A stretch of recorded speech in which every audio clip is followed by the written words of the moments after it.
শুৱালকুছি আৰক্ষীৰ কাণ্ডক লৈ উত্তপ্ত পৰিস্থিতি। অচিনাক্ত মৃতদেহ সৎকাৰক লৈ উঠিল বহু প্ৰশ্ন। আৰক্ষী বিষয়া চিত্ৰৰঞ্জন বৰগোহাঁইৰ বিৰুদ্ধে ৰাইজৰ ক্ষোভ। বস্ত্ৰ নগৰী শুৱালকুছি আৰক্ষীৰ এক বিতৰ্কিত কাৰ্যকলাপক লৈ এতিয়া তীব্ৰ প্ৰতিক্ৰিয়া দেখিবলৈ পোৱা গৈছে। পথ দুৰ্ঘটনাত নিহত এজন অচিনাক্ত ব্যক্তিৰ মৃতদেহ সৎকাৰক লৈ উঠিছে বহু গুৰুত্বপূৰ্ণ প্ৰশ্ন। স্থানীয় ৰাইজৰ অভিযোগ অনুসৰি মৰণোত্তৰ পৰীক্ষাৰ পাছত মৃতদেহটো মৰ্যাদাপূৰ্ণভাৱে সৎকাৰ কৰাৰ পৰিৱৰ্তে যেন এক আৱৰ্জনাৰ দৰে ব্যৱহাৰ কৰিব বিচাৰিলে শুৱালকুছি আৰক্ষীয়ে।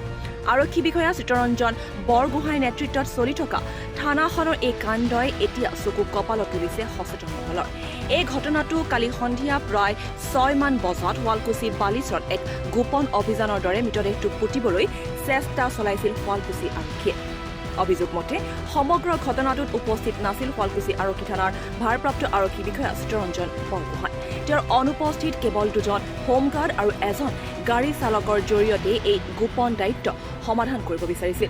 ইফালে স্থানীয় ৰাইজে ঘটনাস্থলীত উপস্থিত হৈ বিষয়টো সন্দেহজনক বুলি প্ৰশ্ন উত্থাপন কৰাত হোমগাৰ্ডসকলে কোনো সদুত্তৰ দিব নোৱাৰি মৃতদেহসহ আৰক্ষীৰ গাড়ী লৈ সেই স্থানৰ পৰা উভতি যায় বুলি জানিবলৈ দিয়ে।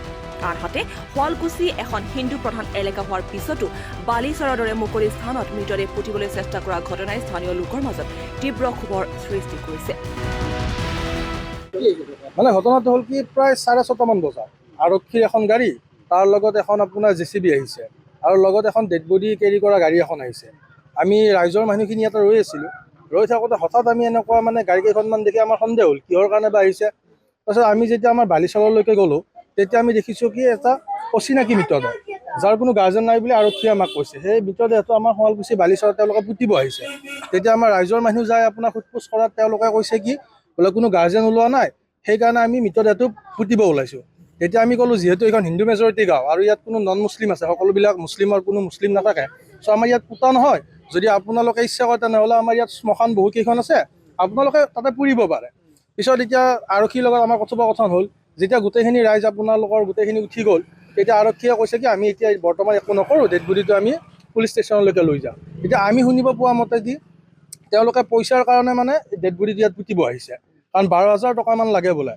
ডেড বডিটো আপোনাৰ খৰচ লাগে, যেতিয়া ডেড বডিটো আপোনাৰ ক্ৰিমেশ্যন কৰিব লাগে। কিন্তু সেই খৰচটো বচাবৰ কাৰণে তেওঁলোকে ইয়াতে ডেড বডিটো পুতিব আহিছে।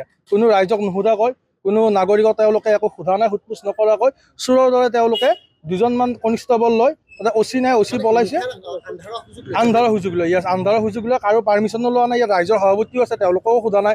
আৰু লগতে সকলোতকৈ বেয়া লগা কথা হ'ল কি এইটো 4খুঁটা মন্দিৰ বুলি কয়, আমি কলিতা মন্দিৰ বুলি আমাৰ ইয়াত আস্থা আছে।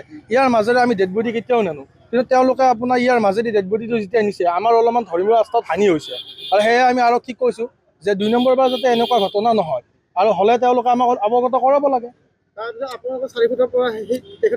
4খুঁটাৰ পৰা যেতিয়া আমাৰ 4খুঁটাৰ ৰাইজে তেওঁলোকক হাক বাধা দিলে তেতিয়া তেওঁলোকে ভাটিপাৰাত গ'ল। তাৰো ৰাইজৰ মানুহ আহিল, গোটেইখিনি মানুহ তেওঁলোকক তাকে বুজালে। তাৰপিছত তেওঁলোকে ক'লে কি আমি ডেড বডিটো থানালৈকে লৈ যাম বুলি। তেতিয়া পলায়ন কৰিলে তেওঁলোকে। আৰু এতিয়া তেওঁলোকে কি কৰিছে আমি সবিশেষ গম পোৱা নাই। আজি শুৱালকুছি আৰক্ষীয়ে যিটো পদক্ষেপ ল'লে এই ক্ষেত্ৰত আপোনালোকে কি বুলি গৰিহণা দিব? আমি শুৱালকুছি আৰক্ষীৰ ওপৰত সঁচাকৈ হতাশ হৈছোঁ। তেওঁলোকে নিজৰ স্ব-ইচ্ছাৰে এনেকুৱা কাম কৰিলে নহয়। প্ৰশাসন হ'ব লাগে, প্ৰশাসনে মানুহক সহায় কৰিব লাগে, কিন্তু যি দেখিছোঁ প্ৰশাসনে মানুহক সহায় কৰাৰ বিপৰীতে তেওঁলোকে মানুহক কষ্টহে দিব বিচাৰিছে। আৰু এনেকুৱা প্ৰশাসনক আমি সঁচাকৈ গৰিহণা দিছোঁ। আৰু তেওঁলোকে আচলতে আমাৰ কলিতা মন্দিৰ কৰ্মী সংঘ লগতে আমাৰ এই নামঘৰৰ মানুহখিনিক তেওঁলোকে আচলতে ক্ষমা খুজিব লাগে।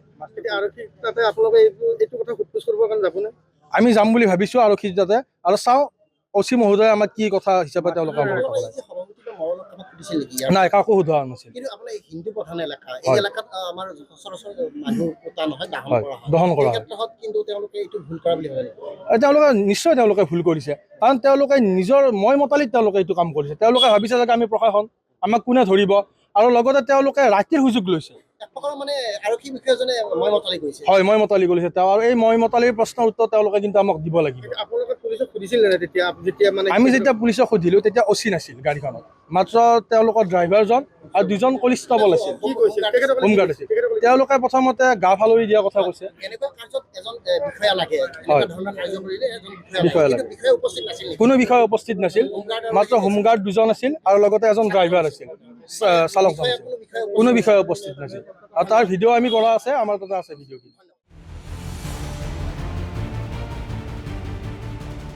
ঘটনাটোক লৈ এতিয়া সচেতন মহলে আৰক্ষীৰ দায়িত্বশীলতাৰ ওপৰত গুৰুত্বৰ প্ৰশ্ন উত্থাপন কৰিছে। লগতে স্থানীয় ৰাইজে সমগ্ৰ ঘটনাটোৰ উচিত তদন্ত কৰি দায়ী আৰক্ষী বিষয়া চিত্তৰঞ্জন বৰগোহাঁইৰ বিৰুদ্ধে কঠোৰ ব্যৱস্থা গ্ৰহণৰ দাবী জনাইছে।